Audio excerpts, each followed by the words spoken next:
Does it feel safer, or are you really putting yourself out there and are just uncomfortable but doing it anyway? It's probably a little bit of both, and I love how you interviewed me now.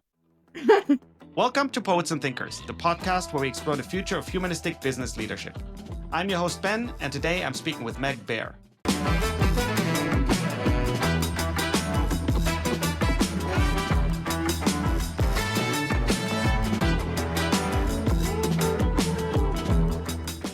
Meg is the kind of leader who inspires both with her exceptional expertise and her deep sense of humanity.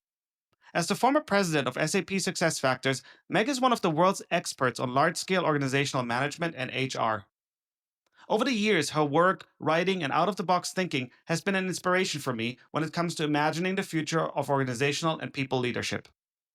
It was also in collaboration with Meg and her team at SAP that I first encountered the broad research around how to unleash the human ingenuity that's locked in companies across industries based on outdated management approaches and a lack of courageous leadership. Now that the emergence of AI challenges the very definition of what a company is and how it operates, business leaders are struggling to find answers on how to lead into the future. So it's exciting to hear Meg challenge the narrative that change is simply happening to us. Instead, she advocates developing our sense of agency in shaping the future we want to live in.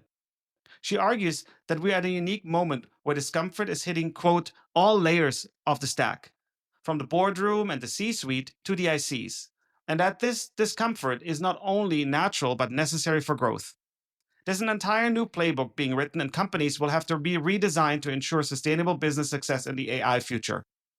Meg's vision for leadership emphasizes curiosity over certainty, collective intelligence over individual expertise, and the courage to embrace vulnerability as a pathway to learning.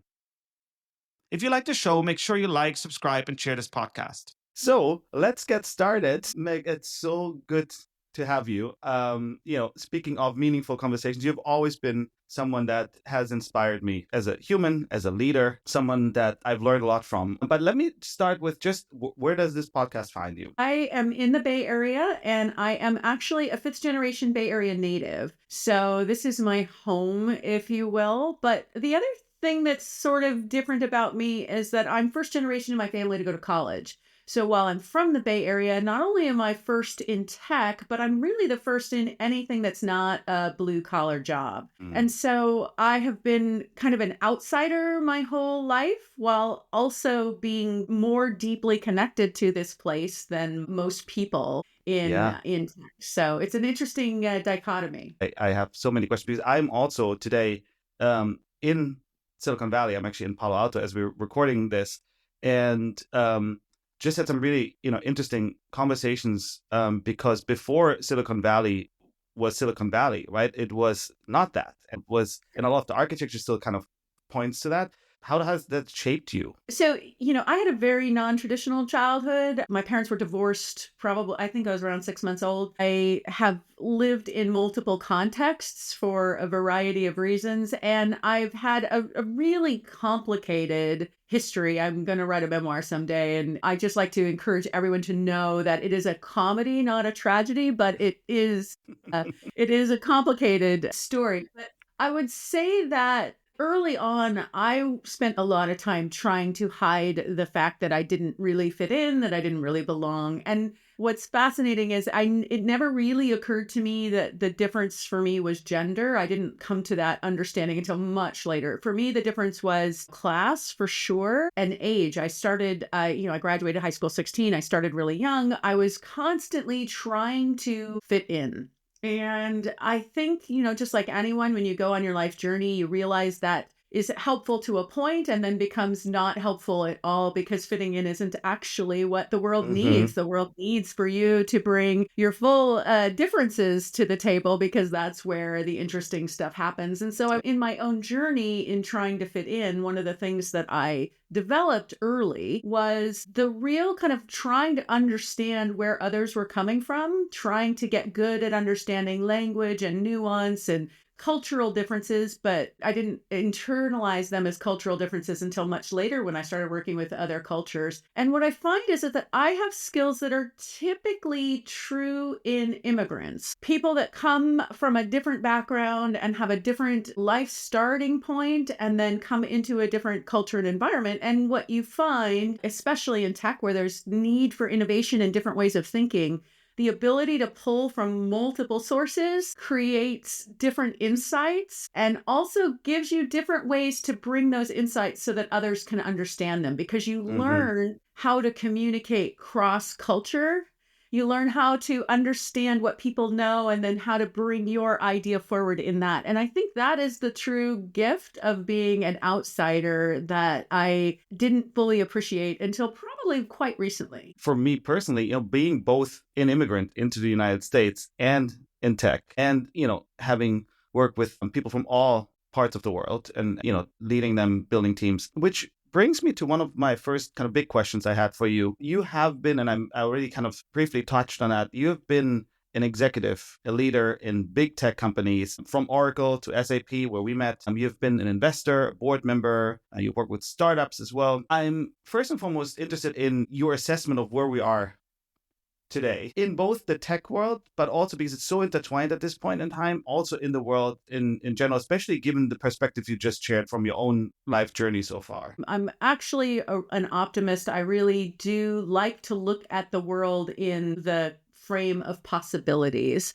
So that's my natural state anyway. But I recognize that this is the most interesting time. I feel like my whole life has been building up to this moment. I'm sure you feel somewhat similar, and a lot of people do, in observing change. I started out my career in tech and I was an engineering leader, and it was all about like platform change and architecture change and technology change. And then I got further in my career and it became more about market change and opportunity in the spaces of innovation. And now I'm reflecting and rethinking everything as it relates. And it's not just this like sort of surface area. AI is going to take all the jobs, and, the world is coming to an end, and enshittification is going to be the future and all of that. I mean, like, all of that is our inputs. But what I truly believe is that we're at a moment where that is the first time that we're hitting all layers of the stack, right? Investors, board members, executive teams, technology teams, people at home, people in the office, people not in the office, but working. Like, all of these places are uncomfortable, right? Mm-hmm. Uncomfortable because everybody can see a lot of stuff is happening. No one can fully get their arms around what that means for them. And there is the intersection of fear and interest, enthusiasm, and anxiety. I like to think about like uncomfortable is the place where we grow the most. Mm-hmm. Uncomfortable is the place where interesting things happen. And,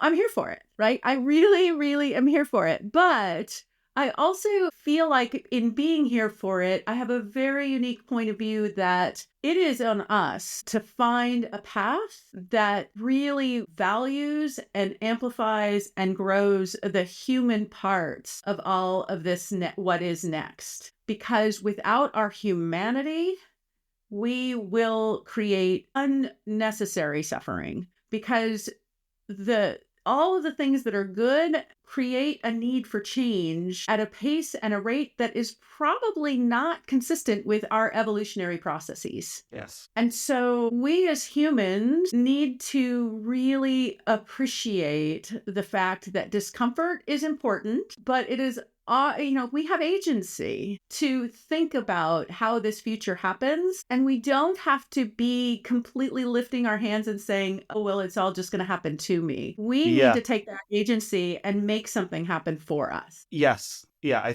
I love that. The agency part, especially. I was just starting to kind of sketch out another one of my newsletter articles, because I started to realize how we talk so much about agents in the context of AI and technology, but so little about agency, right? Yes. The flip side of that, there is this narrative of this is just all happening to us and there's no way for us to stop it or change it or influence it. But in fact, it is, right? We made this technology the same way we made all the other technology over centuries before. So I love that aspect of agency and really changing the lens and say, okay, how do we use all of this for the good of humanity to empower humans? And that still means change and discomfort, but it's a very different change and discomfort than the one where just things just happen to you, which is one of those things you might not actually know, because I think we never talked about it, but your organization that you led was one of the first times where I encountered a focus on human ingenuity. I was so fascinated by figuring out what it takes to get an organization to really embrace and foster and drive human ingenuity, especially in HR, which is not typically, that's not typically how HR is understood in the context of companies. So I'd love to hear a little bit more on your thoughts on, leadership, business leadership, HR, and this perspective that you just shared about how do we shape organizations for the future now that all of this stuff is changing. Yeah. So a couple of analog kind of correlations. So one of the things I observed working in a big company, and I have to really be careful because it's like fingernails on a chalkboard for me. But when people would say upper management decided, did, said, whatever, and I get it that there is a context in business, no matter where you work and no matter how big your organization is, there is a context that might not feel aligned with either your personal values or your personal objectives, right? And so whether you're in, my biggest experience is, of course, you're in engineering and you think you want to have more investment in an area that you care about, but the people in charge of growing the business and finance know that the investors won't will not value or support that kind of investment, right? That's like a really sort of obvious. And so it becomes this sort of like nebulous, someone else, this upper management is making these decisions. And I, as an individual, have no agency, no control. And therefore I am yielding all of my capability to just say, it's out of my control. And so I don't want to dismiss that there are a lot of things that we cannot control. And there are forces and demands and expectations that we may not even personally understand or we may not have control of. But one of the things that I have always believed, both as a leader and as somebody bringing innovation into the world of human development and human capability, is that the space between what you can't control and what you can have an impact on is often limited by your own definition of what value you can bring. And I think this is so important to really ground on this as we think about all of the stuff we can't control, like whether AI is, taking over our jobs or our privacy or our creativity or our art or all of these things. Yes, there's a sphere of things that you can't control. But the space that you can is bigger than you tend to believe. And so when I think about the function of HR, the role of parts of the organization that are supposed to be facilitating the agenda of talent and people towards the goals of the organization, I believe two things. I believe that the space that group needs to be part of is bigger than the space that they've typically given themselves control over. And I also believe that the path between that is not selling their agenda, but investing more in understanding the overall business and customer need, and then asking themselves, how can they serve in that space? And so I think that's the trick for everything, right? Understanding more your stakeholders and the context under which you're part of something bigger than yourself, and then asking yourself, what can I do differently to have a bigger impact towards that? And so that requires both curiosity, and it also requires intellectual humility, because most of us have an idea of what the answer is already, without truly comprehending what the need is of our stakeholders. And so I think that's the piece in the middle. And it's both cultural, but it's also individual. Like each of us can work on this. And Mm-hmm. again, back to agency. To me, like that matters. Nobody can do that for me. I can do that for myself. And it's worth it for me to do that. It's worth it for me to pay attention and understand what's changing. Why is it changing? How do I need to show up differently? How do I need to exploit both my unique capability and the opportunity in service of something bigger than myself? Yeah. One of the reasons I started this particular podcast is because I believe that over the next 10, 15 years and forward, companies and what we define as a company will look very differently. Because you touched on it very early, everything is changing across the whole stack, right? And yes, in fact, a lot of things that we do manually today, humans do manually today, will be automated. But also because since the Industrial Revolution, certainly we've built organizations and companies around this idea of making humans work like machines, right? It's all about predictability, output, high output management, all of that. And so there's a real existential question about what does a company look like in the future, and what do humans actually do in a company of the future, especially when all of these predictable, distant, high output tasks can be done by machines better, because that's actually what machines are really good at. So in the light of all of that, and going back to what you just said, how do you think leadership in the future of these organizations, people inside these organizations, will look like, so that we can create this environment that you just described so well? So what's your take on that? Yeah, I think to me, I am most curious and most maybe a little bit concerned about the leadership side of this question. And I think so. The challenge in leadership is not, it's pretty nuanced. But to me, to be really good in this kind of middle space, this messy middle space where nothing is clear and opportunity is a little bit of everywhere and threat is a little bit of everywhere, to be good at that, you really need more curiosity and maybe less certainty. And unfortunately, back to the upper management says, like culturally, the definition of leader for most of us in our heads is you need to know, right? Mm-hmm. Your past experience is going to be what you lean on to know the answer to mobilize your team. And this creates an interesting dichotomy because it is unknowable and we're all learning at the same time. So leadership becomes much more about harnessing collective intelligence, exhibiting good judgment, modeling curiosity, modeling sort of flexibility, in both emotional flexibility and executional flexibility, and being willing to give up some of the things you know to be best practice, right? Mm-hmm. Because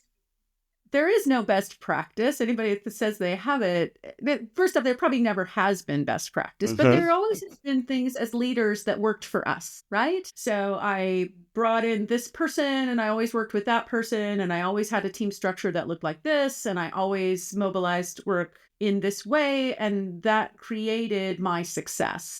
Yeah. But the problem is the things that are going to create your success in, going forward are definitionally going to be different. And so the vulnerability, the emotional vulnerability for leaders is exponentially higher. And it's not all on them. It's the entire organization. The entire organization expects them to know. So now you have your own ego challenges plus organizational pressure against something that's like definitionally impossible. And so Right. I think that what leaders need to build is confidence in something different. Confidence not in their playbooks, but confidence in their ability to piece together things they've experienced in the past in new ways. Right? That their agility should be where their confidence comes from, but that's not what we've built. And we've been, again, across our entire, like our education system. So forget the world of work. Think about we've built a generation of students that are great test takers, that are really good at doing something that they don't need to be doing anymore because machines are way better at Mm-hmm. remembering facts and spewing them back out again, right? And so these needs of independent thought, tests don't build independent thought, at Yeah. least not today. And so again, we've now taken like an entire pathway of what's the definition of success? How do you get into elite schools? How do you get out of elite schools? What do you do next? It's following patterns. And following patterns is the opposite of winning in this day and age. And so I really do believe that what leadership is going to need is very different. And it is about culture, and it is about understanding collective wisdom, and it is about giving up a little bit of certainty and ego in service of learning. And that I think is going to be really interesting to watch. And I think you're Yes. going to see a lot more of the Jamie Dimons, like spewing out the frustration, which again, I actually found really charming, I have to say. But the frustration, if you hear it in his voice, is really not about come back to the office, although that's how he's channeling it. It's about how do I lead in a time where people are not behaving in the pattern that I'm used to leading. Yes, I think a lot of that frustration is probably also really insecurity, not knowing how to lead in this very very quickly changing environment. And I'm very biased, obviously, as a trained designer, but I think a lot about the creative act, the creative process, and the confidence that you build through discomfort, actually, right? Because a lot of the training is you need to learn to trust the creative process and your ability to figure it out, even though you don't yet see how it's going to be figure out how to build, right? But I think, you mentioned also critical thinking, if I, can paraphrase that, as such a core skill to develop going forward, because the playbook is no longer the playbook, right? And it goes not just a little bit off to the side, but it's almost like a 180 because of how drastic the changes are and the requirements are. And I love how you also talked about both the responsibility of the leader to, on the one hand, I guess, model the I don't know, but we can figure it out, through the collective intelligence. But then also on the flip side, the expectation that we have over a century now, basically cultivated inside organizations, that people are looking to the leader as the person that has all the answers, Right. rather than having the collective confidence to say, no, we actually hold probably a lot of the answers, or fracture, parts of the answer that we will arrive at. So that's really, really powerful, I think, perspective and realization. One of the conversations I've had for this podcast, I interviewed John Danner, who is a Berkeley professor, Wall Street Journal bestselling author. He wrote a book called The Other F Word, which is about failure. And so he interviewed people across the ranks on fear of failure, and how that's really probably the biggest holdback in organizations toward innovation and continuous evolution. When I hear you talk about this, it certainly reminds me of, at the end of the day, it is both very simple and very profound what's kind of underneath all of that, right? And that is that kind of fundamental fear of, I don't know the answer. I don't know where to go. Right. Yeah. And I do think so. I'm coming to learn that the majority of the challenges are really about fear. So I love that you bring this up, and I don't think it's misplaced fear. I do think that in the past, opportunity and definition of competence came from expertise and knowing things. Mm-hmm. And so it is a structural change that needs to happen. It's not that people are definitionally not wanting to show vulnerability, but there's been a real penalty for doing it. Yes. And I think that a professional penalty, and especially in a certain type of leader, somebody that's been very successful and has had a long storied career. And I would just add one other little nugget, and that is one of the things that I've been investigating a lot lately in myself and in others is this concept of emotions as data. And so when you see an emotional reaction, which I love the Jamie Dimon one because it's recent and it's clearly an emotional reaction, it's useful to pull the thread and ask yourself, what is the real thing under here? Because yes, Our emotion is a way that we express something bigger. And I really believe that a big part of that emotion is exactly what you put your finger on. It is fear, and it is fear of what happens to me when what I'm good at is not valued Yes. and what I'm not good at is expected. And that discomfort, like you're going to see a variety of reactions to it. And I think there's going to have cultural elements and industry elements and, personal scars from middle school elements to all of Mm-hmm. this for all of us. But at the end of the day, I think this is the nugget. Like if we think about ourselves as evolutionary beings, if we think about how we adapt and evolve, and I do believe we adapt and evolve well, I strongly believe that if we want to kind of learn and understand more, we should always pull the thread. Where are we seeing emotional reaction?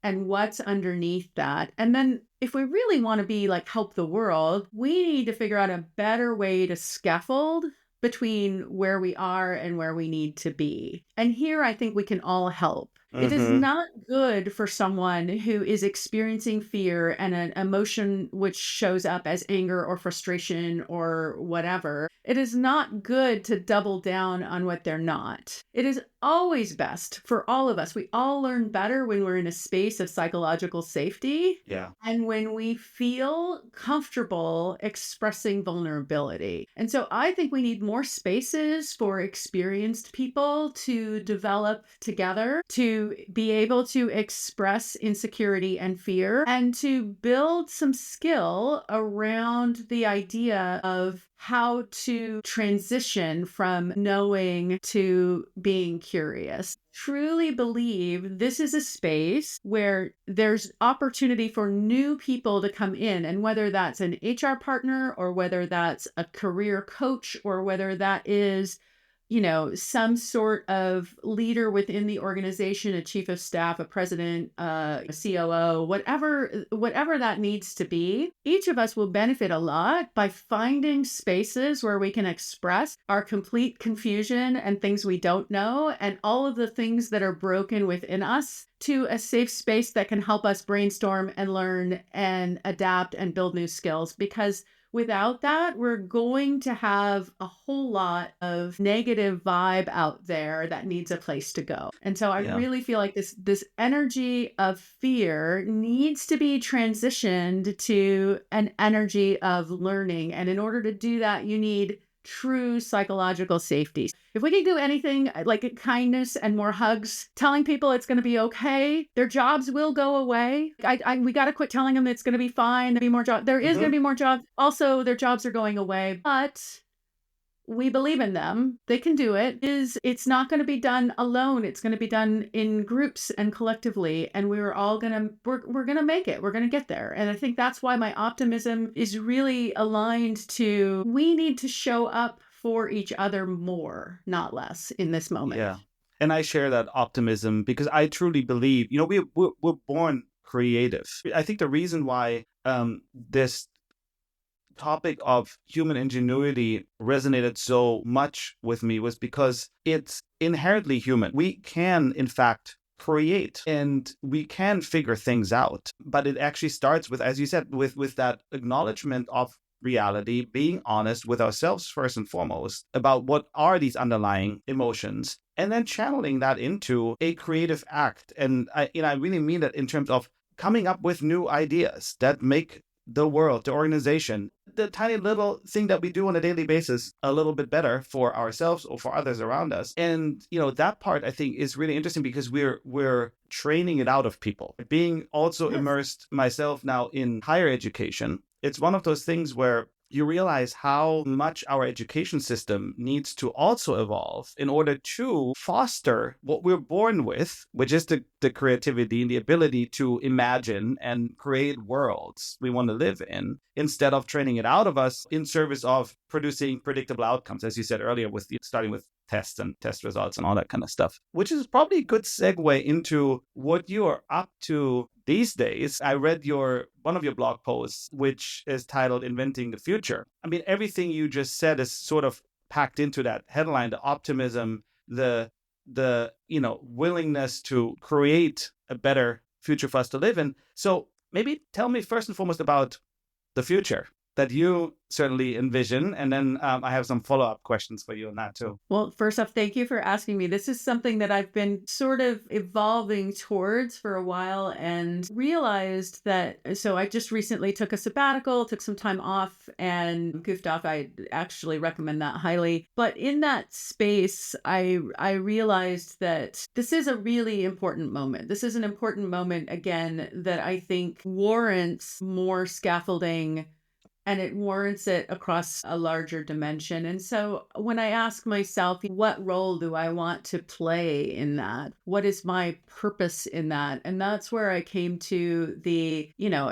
if not me, then who kind of moment where I said, the thing that needs to happen is something that I deeply care about. And so while I don't, what I love, I'm kind of motivated this way in general. Like I love having like a directional outcome that is bigger than how I understand how to achieve it, that requires me to grow into it, that gives me a lot of space for learning and curiosity, and then also has a real sort of activation underneath it. So something bigger than myself. And so this is where I landed on inventing the future. And what I mean by that is, and what an well-invented future would look like in my mind, is certainly one that leans on this things that we've been talking about, that the definition of success is adaptability and growth, not achieving a milestone, that the opportunity for contribution is expanded across all of the dimensions, not held within a small elite class. And that the value creation of this future is realized by a larger percentage of the population than just an elite class. In other words, I really believe deeply that if we are in this cognitive industrial revolution that Reid Hoffman is saying, then it's about what do we bring in your poets and thinkers, right? Like, how do we take what is unique and amazing about each of us, and how do we put that towards the purpose of the future? And recognizing that that has to encompass all of the hierarchy of needs, right? You can't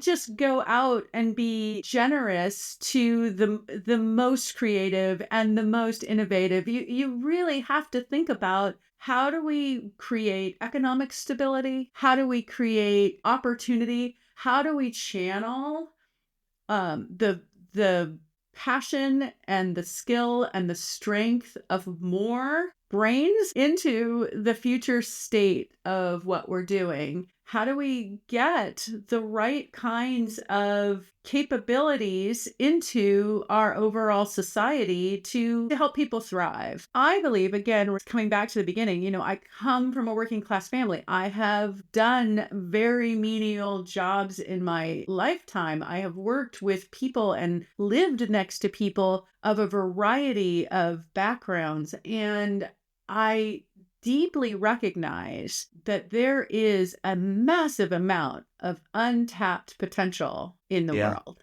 And so how we unlock more potential without compromising the need for economic growth and GDP growth and all of those other things, right? Like, how do we take this away from a zero-sum, winner-take-all kind of mindset and turn this into the power that we all need to bring our gifts forward? Again, this is not just about economic success. This is about human kindness and human capacity being fully realized. Yeah. And that can be big and small. Yeah, I think that's so well articulated. And also, I think just the challenge kind of that was in that last sentence of economic growth by itself is meaningless, right? And it's certainly not the highest order bit, because we've seen how taken to the extreme where that has gotten us as humanity and the planet and that we live on. So even challenging that notion and pushing us as a collective to at least start seriously thinking about what other options there are instead of just saying, well, that's just it, right? Like that's the best we've come up with so far. I think that is exactly certainly the reason for me to have these conversations, because the answers will not be going to one of the things you said very earlier, will not be in one of our minds, right? It will be the collective conversation of people from all sorts of different places, perspectives, upbringings, geographies. And so that very much so resonates. What I loved about what you wrote, which already comes through, I think, just in talking to you, and I certainly have experienced you in the most positive way as a force of nature. And I think you even write this on your website, and I'll link to some really great writing from you in the show notes. But what you wrote, I wanna read back and then see if you want to react to that. And that is, I'm not interested in incremental change. I want to see quadratic hyper growth. I will invent a future that is abundant, expansive, and one that values our shared humanity, even the messy bits, which I thought was just so well written and put and so to the point. And when I read it, it's like, this is you in a nutshell, the way I've experienced you. So I don't know if you want to react to that, but if you want to expand a little bit on that, I think it would be great, because I think that is the kind of energy that is so needed. Yeah. So two things underneath that. If you pop the link under the quadratic hypergrowth, this is the math that proves that when we talk about exponential growth, it's not true. So that's the nerd in me. So while I might not personally be that savvy in math, I value it when other people are. So I thought that was just fun. But setting that aside, the part that is deeply me is the messy bits part. I have long believed, and the longer I'm on the planet, the more I believe it, because you start to shed a lot of the things that don't serve you as you progress. It is the parts of ourselves that we might be slightly embarrassed about. So we started this conversation, with you talking about being introverted and not a native speaker. Those are things that you hold as a perspective about yourself and how you think that might hold you back. And yet, it's exactly that messy bit that makes you amazing in having conversations that are much deeper, that have a lot more richness to them, that make you more thoughtful in how you communicate. This is the truth for all of us. So just take anything that you're bad at, embarrassed about, confused about yourself, why you're not as good as others, whatever. Go deeper with that and say, what have you learned to do to either adapt around that, create scaffolding for yourself so that doesn't hold you back? How has it challenged you? Because it's in the challenge that you develop real adaptability skills. It doesn't matter what the challenge is. It's the adaptability skill that is the renewable resource here. And so if you quit again, it doesn't mean that you go around and tell everybody all the things you're bad at. I think I'm the only one that likes to do that. But it does mean that recognizing being bad at things is not only just part of the human condition, it's a necessary thing to develop skill. Yeah. To be uncomfortable and therefore learn to grow past it. And so this is why, we have to really honor our own messiness, because it's underneath that messiness that the fullness of who we are and what we can bring to the table is forged in that fire. And that's what matters. So maybe last question before we wrap. So you're set to invent the future, and I think we need you to invent the future. What does the next step in inventing the future look like for you? Is there anything you want to share, talk about? Sure. Yeah. So what I've been doing now, and it's both sort of feeding my curiosity and offering my give back. I've been doing a lot of independent advisory work, a little bit of keynote speaking and things like that, but a lot of work with CEOs, companies, starting from usually some specific part of the opportunity they're trying to address, go to market, portfolio, understanding potential investments or divestitures, or how to execute on something that might be an adjacency but not part of the core competency of the group. So sort of taking and pragmatically applying specifics that help just be a good thought partner, supporter, sort of someone who can bring both expertise and adaptability thinking to that. What that's giving to me is an opportunity to look at things from different lenses and different seats. And it creates for me a better picture of what, some of these amazing leaders are doing to sort of survive and adapt in this moment, which hopefully then creates that flywheel of pattern recognition, which is the thing that I'm actually good at, to help give more ideas of how do we structurally help, because I'm super motivated to help right now today. How do we help our top leadership teams be able to survive what's expected of them going forward with confidence, but also with some intellectual humility? And so, really, the more that I can kind of come up with and share ideas and practices that people can do that are both, pragmatic and also strategic, I think that's going to be a place where you can get the highest return on investment, both for where I spend my time, but also there's a whole, these people support big organizations who are having a whole lot of stuff going to happen. And so the more we can work on that leadership tier to move past fear and towards opportunity, I feel like the better the current world of work will be.